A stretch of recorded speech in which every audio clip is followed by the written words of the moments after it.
교회가 이스라엘을 대체했다고 하는 대체신앙은 사탄의 걸작품입니다.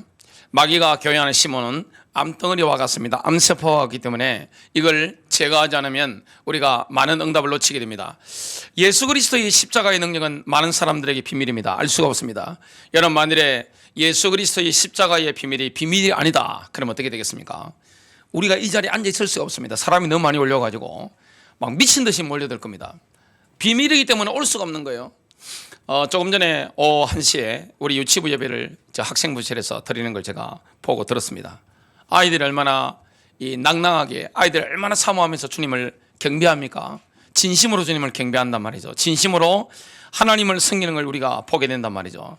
그런데 십자가의 이 능력이 비밀이 아니다. 아이들 저기 못 앉아 있습니다. 눈치 빠른 사람들이 와서 다 차지하고 있습니다. 왜냐? 십자가의 그 능력을 체험해버리면 모든 운명 그리고 저주 끝난다는 사실을 만일 알았다면 어떻게 되겠습니까? 예수 그리스도의 십자가가 우리에게 영원한 생명을 준다, 이걸 알았다면 어떻게 되겠습니까? 중국에서도 막 미어터지게 밀려올 겁니다. 중국의 유커들이 물건 사러 오는 게 아니라 서남목자교회로 이 안산시 단원구 고단동 681번지 402호로 그냥 미어터져가지고 우리가 못 들어옵니다. 그냥 사방에 그냥 막 밀려와가지고 그 마늘의 십자가의 비밀이 우리의 영생을 준다는 걸 일본 사람들이 알았다. 만일에 그것이 고단동 681번지에 가면 알 수 있다, 그러면 어떻게 됩니까? 일본 사람들 비행기 타고 와서 쫙 재벌부터 다 앉아 있을 겁니다. 북한에서도 아마 탈북해가지고 다 앉아 있을 겁니다. 영원한 생명. 아마 김정은 위원장도 이 자리에 앉아들 겁니다. 만일 그거 깨달아지면. 그리고 중국의 시진핑 주석도 주일마다 우리 교회 오셔가지고 십자가의 능력, 나에게 영생을 준다지 앉아 있을 겁니다. 비밀이기 때문에 그런 일이 있을 수가 없는 겁니다. 내가 세상인 배가 부르기 때문에 이 비밀이 열리지 않은 거예요. 십자가의 능력은 우리에게 영원한 생명을 주는 거예요. 여러분, 십자가 부활의 능력은 우리의 모든 제 문제를 해결하는 거예요. 우리를 정결케 하는 것입니다. 우리를 영원한 하나님 아버지께로 인도하는 그 능력이 바로 십자가의 능력이요, 부활의 능력입니다.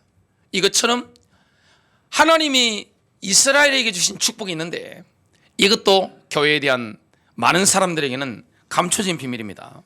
비밀이기 때문에 어떻게 됩니까? 하나님이 은혜를 주셔야만이 열리게 되는 겁니다. 여러분, 십자가에 대한 비밀도 은혜를 받아야만이 열리게 되는 겁니다. 교회를 다닌다고 해서 열리는 게 아닙니다. 지적으로 아는 것은 믿음이 아니라고 말씀드렸습니다. 여러분, 지적 동의는 믿음이 아닌 거예요. 예수님 십자가 지셨대. 부활하셨대. 믿으면 영접하면 구원받는다 하더라. 그렇게 되면 성령님이 내조하신다 하더라. 그러면 재용서받는다 하더라. 천국 간다 하더라. 카더라 가지고는 되는 게 아닙니다. 머리로 하는 건 믿음이 아닙니다. 진짜 믿으면 어떻게 됩니까? 내 인생을 바치게 되어 있습니다. 진짜 내가 깨달으면 어떻게 됩니까? 내 생명 드리게 되어 있습니다. 왜냐? 진짜 믿으니까 그렇게 되는 겁니다. 중요한 건 뭡니까?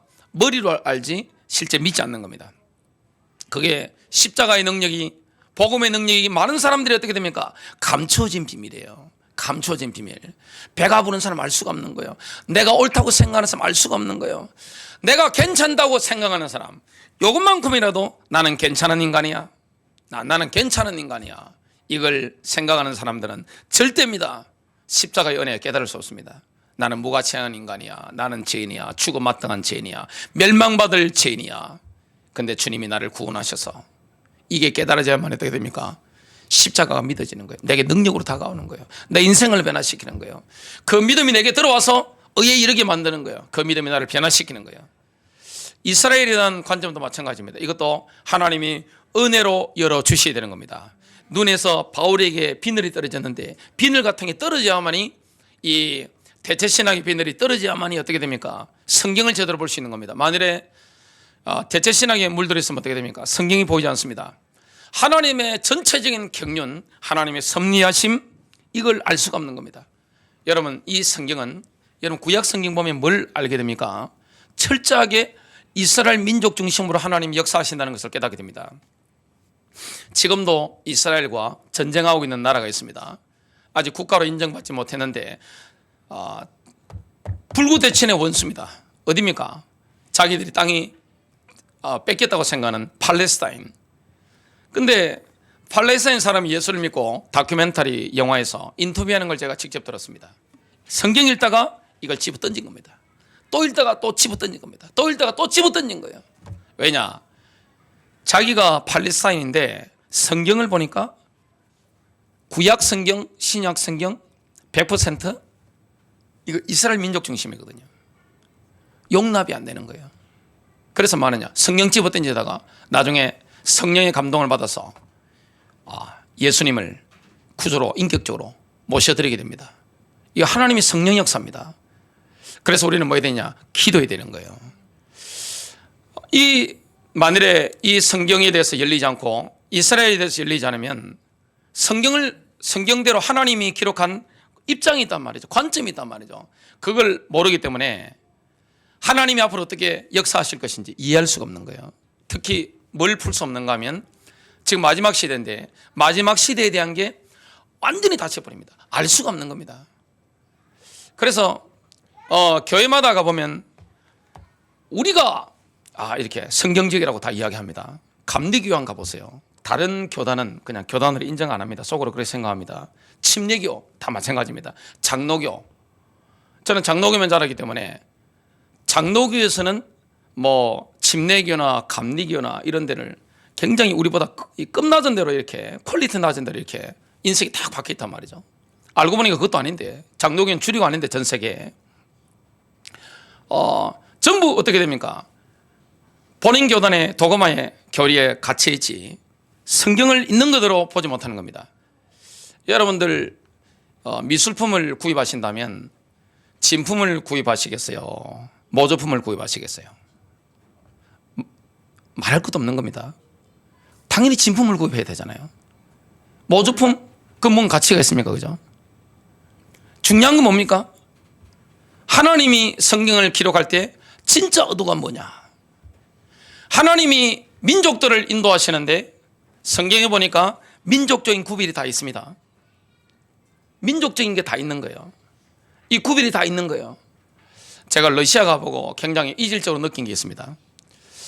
미국 교회나 일본 교회나 대한민국 교회는 별로 이질감을 못 느꼈습니다. 왜냐하면 찬송가를 다 미국에서 넘어온 걸 쓰기 때문에 음악이 똑같더라고요. 가사만 다르지 음악이 똑같아요. 그러니까 부르는데 문제가 없는데 러시아 가서 예배 인도하는데 락 음악 하는 것 해보니까 모든 게 이렇게 얼마나 경쾌하고 이게 음악 자체가 우리하고 리듬이 다른 겁니다. 제가 파키스탄 중동에 가보고 제일 일기감을 느꼈던 게 뭐냐면 음악이 다른 거예요. 음악이 다른 거예요. 민족마다 뭐가 다릅니까? 음악이 있습니다. 민족마다 특성이 다 있는 겁니다. 하나님께서 각 민족들을 인도하시는데 그 모든 민족 가운데 장자 민족이 있습니다. 그게 어디입니까? 바로 이스라엘입니다. 이건 하나님의 관점입니다. 하나님이 보실 때 모든 민족 가운데 리더가 되는 그 민족은 바로 장자 민족은 이스라엘입니다. 그리고 주님이 재림하시고 천년왕국이 이 땅에 실현되게 되면 전 세계 수도가 되는 그 도시가 있습니다. 전 세계 캐피털이 있습니다. 그 어디입니까? 바로 예루살렘입니다. 그 예루살렘은 전 세계 수도가 될 겁니다. 그 누가 입장 정리를 한 겁니까? 하나님이 정리하신 거예요. 어디에 기록이 되어 있습니까? 성경입니다. 저는 성경을 보면서 옛날에 저는 고등학교 때부터 하루에 성경을 3장씩 늘 읽었었습니다. 어떨 때는 많이 볼 때는 엄청나게 많이 보고 했는데 제일 이해가 안 되는 성경이 있었습니다. 그게 이사야, 예레미야, 에스겔, 다니엘이었습니다. 또 뭐가 이해가 안 되는가 하면 소선지서들, 서가랴라든지 하박국이라든지 이런 많은 선지서들이 도무지 이게 무슨 말인지 이해가 안 되는 거예요. 근데 그 예언들이 이스라엘에 대한 관점이 딱 열리고 나니까 정확하게 보이는 겁니다. 너무 쉬운 성경인데 우리가 왜곡된 프레임을 가지고 있으니까 이게 보이지 않는 거예요.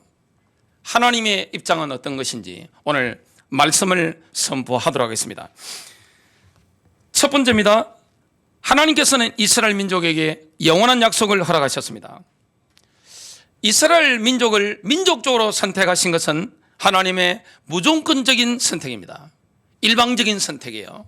취소될 수가 없는 겁니다. 하나님은 신실하신 분이기 때문에 오늘 오전에 신실하신 하나님에 대해서 우리가 말씀을 들었습니다. 말씀을 이렇게 하시면 취소될 수가 없는 거예요. 하나님의 말씀은 반드시 성취되는 것입니다. 여러분, 하나님 말씀을 바꿀 수 있습니까? 하나님이 일구이연하실 수 있나요? 하나님이 말씀하신 것을 다르게 하실 수 있나요? 없습니다. 하나님은 족장들을 부르실 때부터 영원히 성취될 약속을 주신 겁니다. 특히 아브라함에게 창세기 12장 2절과 3절입니다. 내가 너로 큰 민족을 이루고 내게 복을 주어 내 이름을 창대하게 하리니 너는 복이 될지라. 너를 축복하는 자에게는 내가 복을 내리고 너를 저주하는 자에게는 내가 저주하리니 땅의 모든 민족이 모든 족속이 너로 말미암아 복을 얻을 것이라 하신지라. 하나님이 아브라함을 모든 민족의 조상으로, 믿는 자의 조상으로, 우리 이방인들은 유대인과 함께 성령 안에서 성령이 내주하시기 때문에 이 교회 안에는 뭡니까? 유대인과 이방인은 구분이 없죠. 교회 시대는 이방인과 유대인의 구분이 없습니다. 그러나 민족적으로는 구별이 있는 겁니다. 거기에 대해서는 오늘 하반부에 말씀이 나오게 될 겁니다. 교회 안에서는 유대인이든 이방인이든 모든 민족이 그리스도 안에서 한 몸입니다. 하나란 말이죠. 근데 아브라함에게 민족적으로 주신 이 언약은 그 언약대로 또 유효한 겁니다. 하나님께서 아브라함에게 창세기 15장에 보면 햇불 언약을 맺으시는데 그 영원한 언약에 보면 물질적인 약속들이 있습니다. 거의 대부분이. 그게 뭡니까? 땅에 관한 약속이에요. 물리적인 약속입니다. 창세기 15장 18절 그 날에 여호와께서 아브라함과 더불어 언약을 세워 이르시되, 언약을 세운 겁니다. 신실하신 주님이 내가 이 땅을 애국 강에서부터, 신학자들마다 약간 이견이 있지만 나일 강에서부터 그 큰 강 유바라데까지 내 자손에게 주노니 그랬습니다. 이 땅을 신학자들이 계산한 거 보니까 지금 이제 요르단 지방을 다 포함합니다. 그리고 이라크 지방을 어느 정도 포함합니다. 시리아를 포함합니다. 굉장히 레바논 다 100% 포함되어집니다. 이 땅을 주님이 누구에게 주신 겁니까? 아브라함과 그 씨에게. 이걸 100% 회복한 적이 있습니까? 없어요. 가장 강대했던 다윗과 솔로몬 시대도 이 땅을 100% 회복하지는 못했습니다. 언제 회복됩니까? 평강의 왕이신 우리 주님께서, 그 그리스도께서 다시 오시는 그날에 예수님의 발이 스가랴 선지자가 예언한 것처럼 감람산에 서시는 그날에 이게 실현되어지는 겁니다. 분명히 이 날이 올 것을 주님은 약속했습니다. 물질적인 약속들이 있단 말이죠. 하나님이 아브라함이 주신 이 약속은 아브라함이 BC 한 2000년경의 인물이니까 지금은 AD 지금 2019년이란 말이죠. 4000년 동안 여전히 유효합니다. 각 민족의 운명을 가르는 게 있습니다. 그게 뭡니까? 이스라엘에게 어떻게 대했느냐 이겁니다. 특히 마지막 시대가 될수록 이게 더 심해지게 됩니다.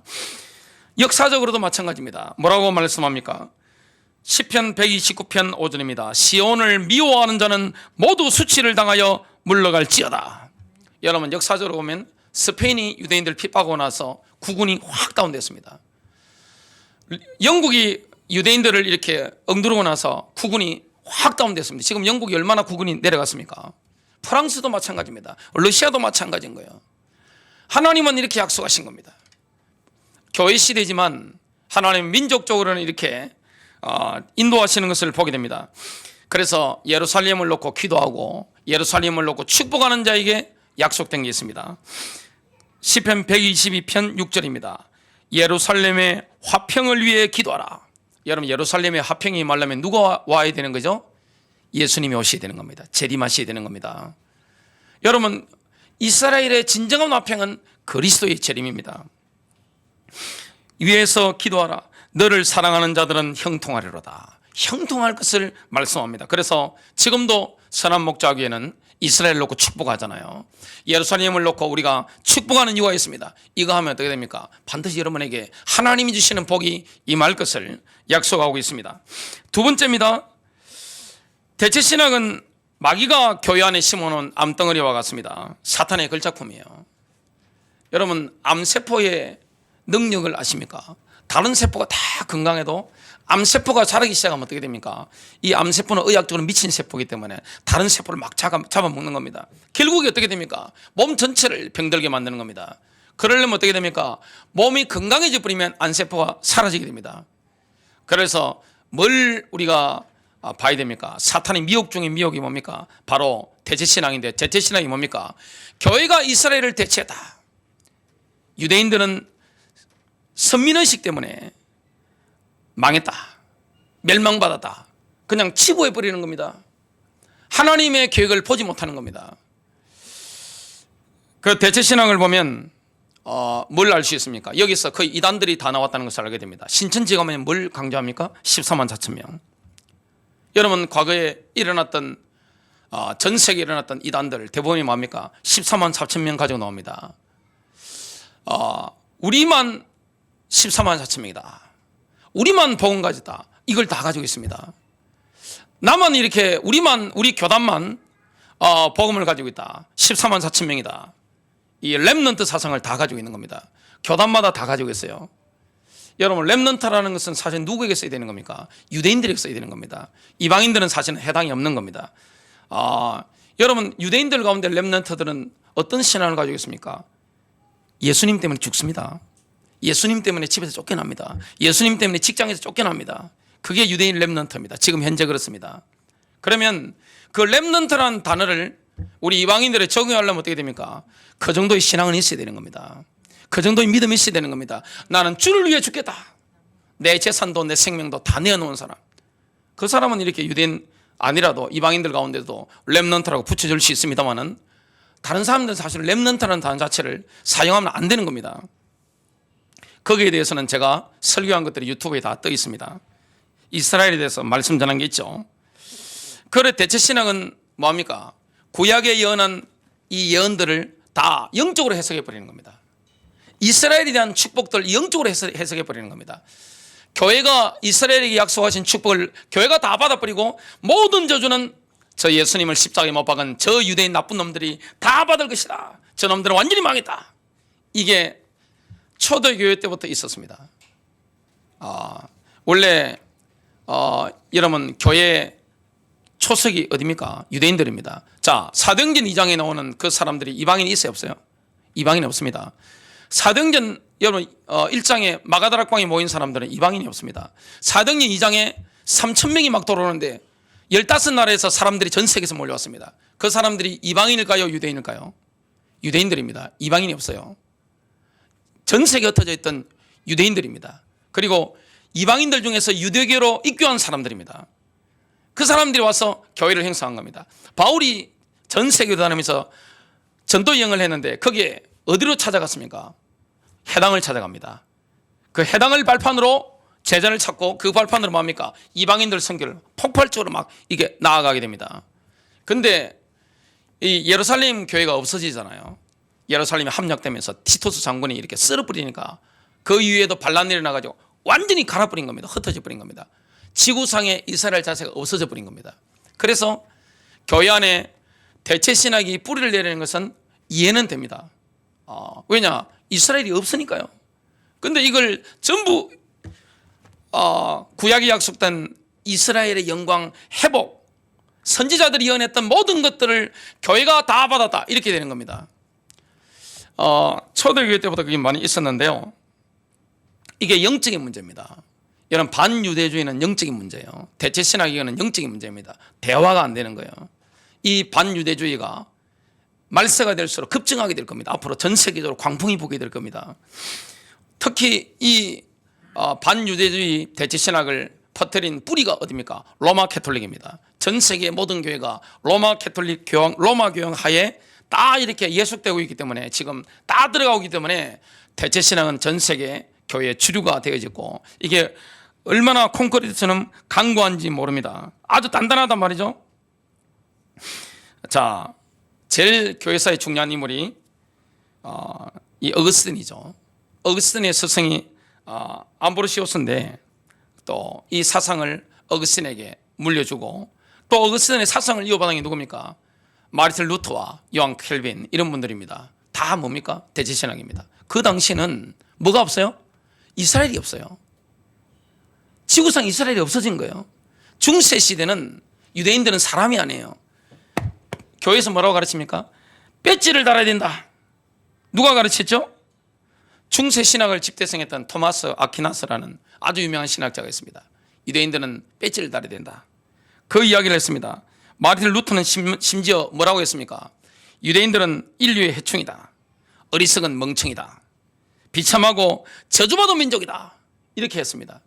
그 사상을 그대로 이어받아서 홀로코스트 600만 명을 살해한 인물이 있습니다. 정신적으로 이런 대제신학의 그 흐름을 그대로 물려받은 사람이 누굽니까? 히틀러입니다. 히틀러는 여러분 아셔야 되는 게 민주적인 투표를 위해서 투표를 통해서 당선이 됐습니다. 그래가지고 온 독일 국민의 축복을 받고 그 당시에 로마 가톨릭과 교회 루터 교회의 축복을 받았습니다. 공식적으로 권력을 획득한 그런 인물이 루터입니다. 그 루터의 어떻게 보면 정신적인 흐름을 이어받았던 히틀러입니다. 이런 것들이 교회 안에서 얼마나 뿌리를 내리고 있었는지 모릅니다.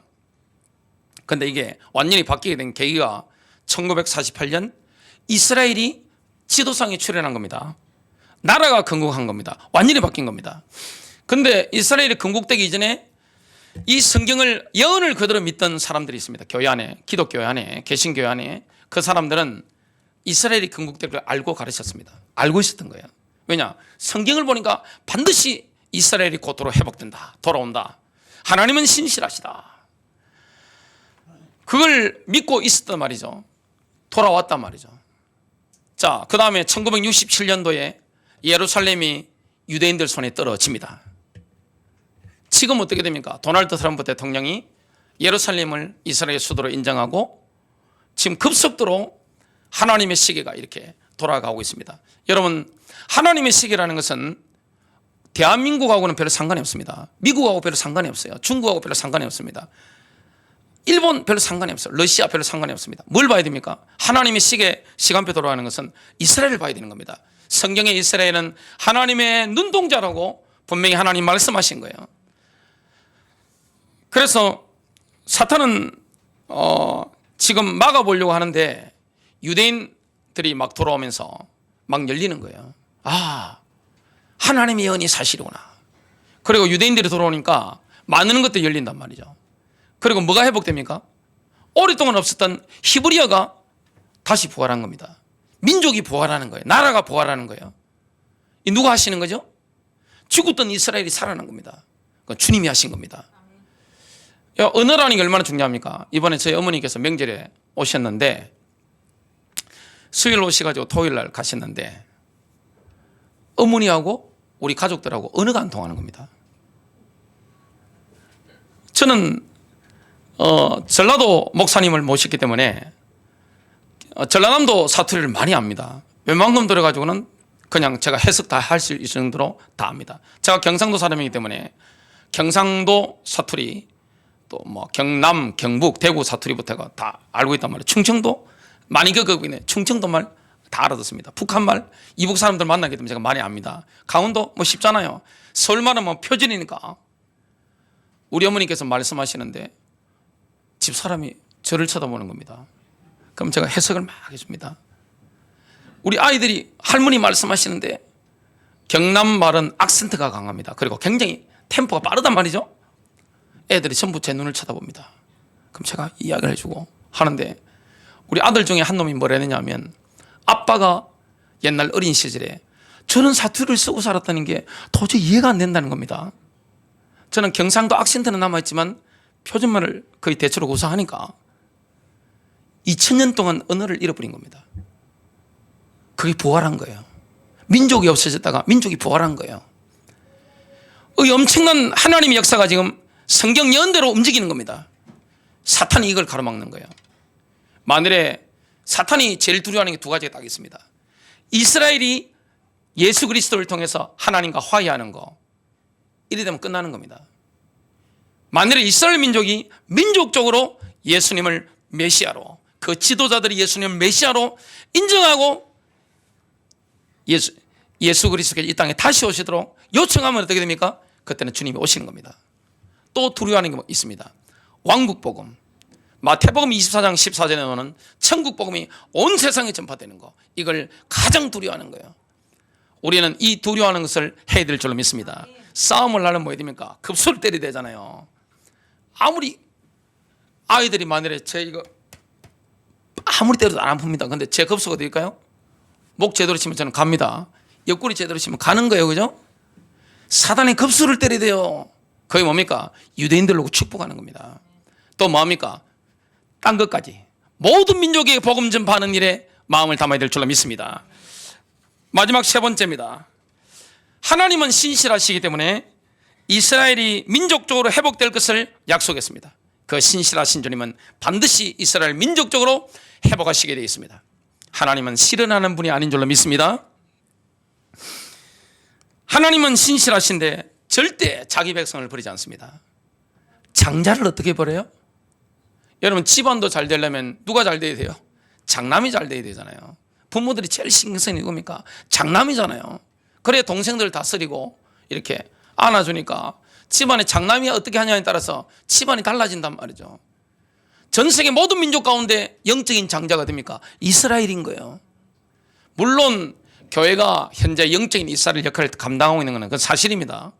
그러나 민족적으로는 하나님이 이스라엘 민족에게 주신 그 언약은 그대로 유효한 거예요. 아브라함에게 주신 언약, 다윗에게 주신 언약, 이삭에게 야곱에게 약속하신 그 하나님은 신실하시게 지금 4,000년 동안 그 언약을 이루고 계신 겁니다.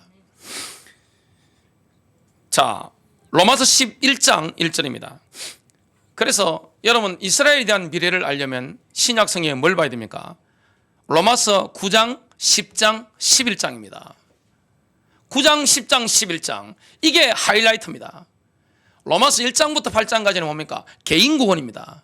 우리 이방인들도 개인 구원을 받아야 되잖아요. 유대인들도 개인 구원 받아야 되는데 개인 구원이고, 로마서의 하이라이트는 뭡니까? 로마서 9장, 10장, 11장 이스라엘에 대한 하나님의 계획입니다. 그렇다면 내가 말하노니 하나님께서 자기 백성을 버리셨느냐? 하나님 지금 이스라엘을 자기 백성이라고 말씀합니다. 결코 그럴 수 없느니라. 바울이 뭐라 합니까? 나도 이스라엘인이요 아브라함의 씨에서 났으며 베냐민 지파라. 바울은 유대인 렘넌트입니다. 유대인 가운데 남은 자입니다. 자, 아브라함 때부터 지금까지 유대인 렘넌트의 맥이 끊어진 적 있어요 없어요? 없습니다. 없는 거예요. 우리는 이방인들은 뭡니까? 우리는 돌 감람나무인데 창 감람나무에 접붙임만 된 겁니다.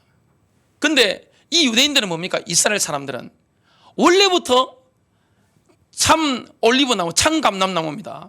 어느 게 더 잘 붙겠어요? 저는 요즘 그 유대인들 글들, 그리고 유대인들 가운데 예수님을 메시아로 그리스도로 인정하는 그분들의 글들 많이 보고 듣고 해봤는데 이게 다른 겁니다. 왜냐하면 언어 자체가 우리하고 다르단 말이죠. 언어 자체가 틀린 겁니다. 아니 우리 어머니 언어를 아이들 못 알아듣는단 말이죠. 서울서 자란 태어나고 자란 제 아내가 못 알아듣는단 말이죠. 저는 쉽게 알잖아요. 어머니 말씀하시면 저는 너무 익숙한 겁니다. 중학교 3학년 때까지 늘 매일같이 들었던 그 어머니의 말씀, 이게 쉽게 경상도 사투리가 막 들린단 말이죠. 무슨 말씀하시면 그냥 아멘 어까지 다 알아듣는단 말이죠. 그리고 이스라엘 문화에 대해서 이 모르면 성경이 제대로 해석될 수 없는 겁니다. 근데 이걸 문화 가운데 DNA 가운데 쫙 DNA 가운데 4,000년 동안 뿌리내렸던 유대인들이 지금 돌아와서 성경을 해석하니까 이게 깊이가 다른 거예요. 은혜의 깊이가 다른 거예요. 그리고 폭이 다른 거예요. 넓이가 다른 겁니다. 복음을 이해하는 게 다른 겁니다. 대부분 어떻게 예수를 믿습니까? 한국적인 기독교를 믿는단 말이죠. 그러면서 교회에서 뭐라고 합니까? 성경적이라고 한단 말이죠. 성경적이라고 하면 안 되고 내가 한국적인 기독교로 바꿔서 이렇게 한다, 이렇게 하면 되는데 성경적이라고 하고 딴 데 다 틀렸다고 하니까 이게 그러니까 교단마다 이게 싸움이 자꾸 일어나는 겁니다. 성경이 말씀하시는 그 예수와 내가 믿는 예수가 일치가 되어야 되는 겁니다. 예수님이 교회의 머리시잖아요. 교회의 머리는 예수님이잖아요. 어떤 목사일 수가 없는 겁니다.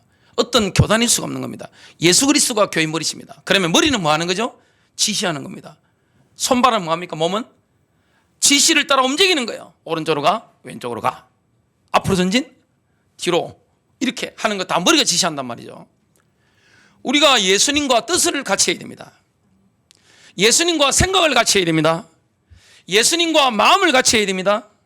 그리고 예수님이 품은 그 마음을, 감정을 같이 공유해야 되는 거예요.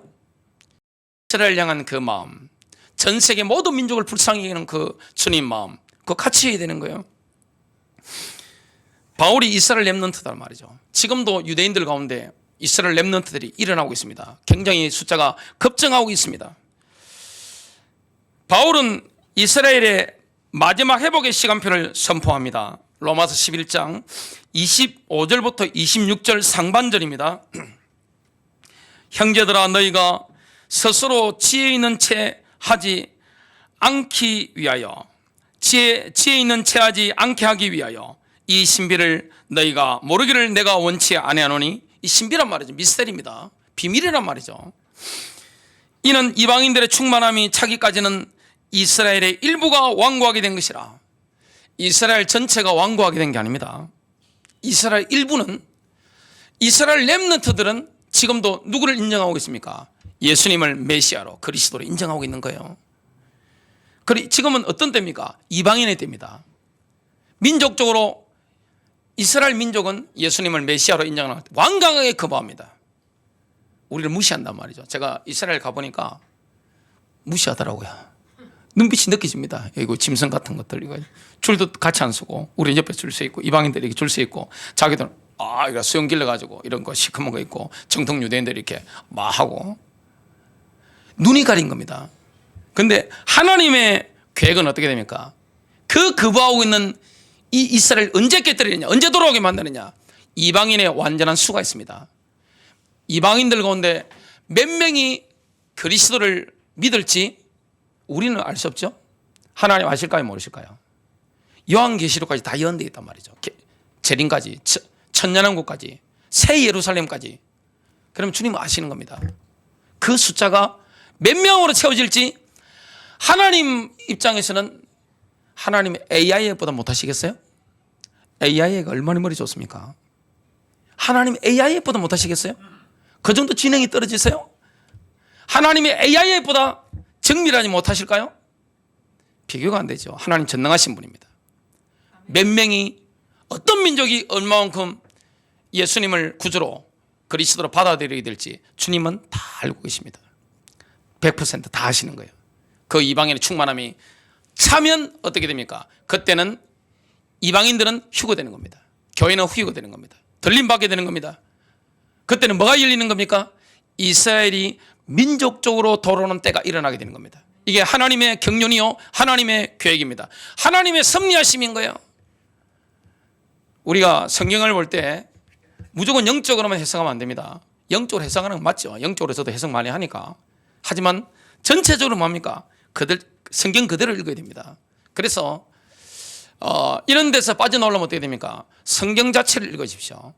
그리고 성경 자체를 오늘 필사하신다고 했는데 필사하십시오.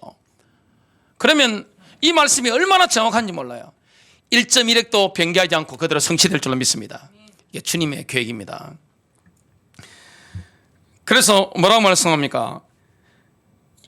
자, 이방인의 충만함이 차기까지는 이스라엘 일부가 완고하게 된 것이나 26절 상반절에 그리하여 온 이스라엘이 구원을 받으리라.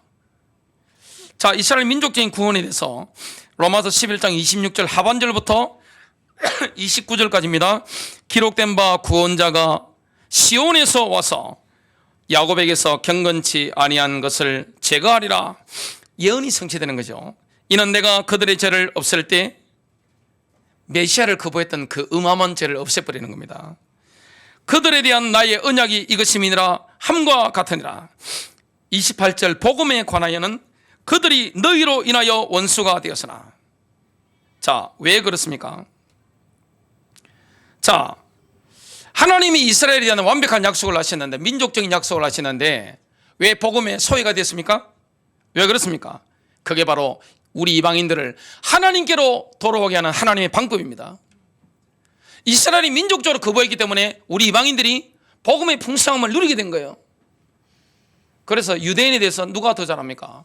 저는 우리나라 족보 이런 것보다 이스라엘 백성들에 대한 족보를 훤히 깨고 있단 말이죠. 유대인들이 볼 때는 어떻게 됩니까? 야, 나보다 우리 조상에 더 깊이 아는 사람이 저기구나. 보면 바로 안단 말이죠. 저 같은 사람을 만약 유대인들이 본다고 해보십시오. 본인들 조상들에 대해서, 성경에 대해서, 하나님에 대해서 굉장히 풍성하게 알고 있단 말이죠. 완전히 깨고 있단 말이죠. 어떻겠습니까? 시기하는 겁니다. 그래서 나중에 어떻게 됩니까? 돌아오는 거예요. 개인적으로 돌아오고 나중에 민족적으로 돌아올 것을 말씀하고 있습니다. 또 뭐라고 말씀합니까? 선택에 있어서는 그들의 조상으로 인하여 사랑을 받는 자들이라. 하나님이 이스라엘을 선민으로 선택하신 겁니다. 선택받은 민족이에요. 하나님이 선택하신 거예요. 선민이 맞는 거예요. 왜 그렇습니까? 조상들 때문에. 아브라함과 이삭과 야곱, 다윗 같은 그들의 조상들 때문에, 그 핏줄 때문에, DNA 때문에 사랑을 받는 자들입니다. 하나님은 이스라엘 족장들에게 성취될 약속을 하시기 때문에 하나님은 그 약속을 반드시 지키시되는 거예요. 하나님은 인간과 다릅니다. 29절입니다. 이는 하나님의 은사와 부르심에는 후회가 없었음이니라. 하나님의 은사와 부르심에 후회가 있습니까? 하나님의 민족적인 부르심 취소가 가능합니까? 취소가 불가능한 겁니다. 결론 맺습니다. 지금 이스라엘에 대해서 눈이 열리고 있는 사람들이 일어나고 있습니다. 그러면서 반 이스라엘이 지금 급증하고 있습니다. 여러분, 우리는 정치적인 입장을 서면 안 됩니다. 언론을 따라가면 안 됩니다. 모든 주류 언론은 앞으로 누구를 지지하게 되겠습니까? 반 이스라엘 진영을 지지하게 되겠습니다. 그래야 적그리스도가 오기 때문에 모든 메이저 언론들, 정치인들은 누구를 따라가게 되겠습니까? 하나님의 입장과 정반대입니다. 유엔이든 로마 가톨릭 교황이든 바로 이스라엘을 없애는 이쪽에 줄을 다 서게 됩니다. 하나님이 그렇게 허락을 하신 거죠. 그렇게 안 되면 주님이 오실 수가 없으니까요. 적그리스도의 체제가 또 들어설 수가 없으니까요. 이런 것들이 마지막 시대의 표징입니다. 그래서 예수 그리스도께서 영광 중에 나타나실 때가 언제일까요? 하나님께서 예루살렘을 세우실 때입니다. 시편 102편 16절입니다. 주께서 시온을 세우실 때, 시온은 예루살렘입니다. 그가 영광 중에 나타나시리라. 예루살렘이 세워지는 걸 우리가 지금 보고 있단 말이죠. 이거는 뭡니까? 예수님의 재림이 영광 중에 다시 오실 때가 굉장히 가까웠다는 것을 우리가 보고 알아야 되는 겁니다. 뉴스의 초점이 뭡니까? 예수 그리스도입니다. 시편 102편 18절입니다. 이 일이 장차 다가올 세대를 위하여 기록되리니 창조될 백성은 주를 찬양하리라. 마지막 시대입니다. 그래서 예루살렘이 이렇게 세워지는 걸 보는 세대는 뭡니까? 마지막 세대인 겁니다. 마지막 주자인 거예요. 지금 이스라엘이 회복되지고 예루살렘이 지금 회복되는 걸 우리가 보고 있단 말이죠. 우리는 뭐 해야 됩니까? 사람들은 어디에 관심을 가지죠? 주가 동향. 요즘 어디에 관심 많습니까? 유가 동향.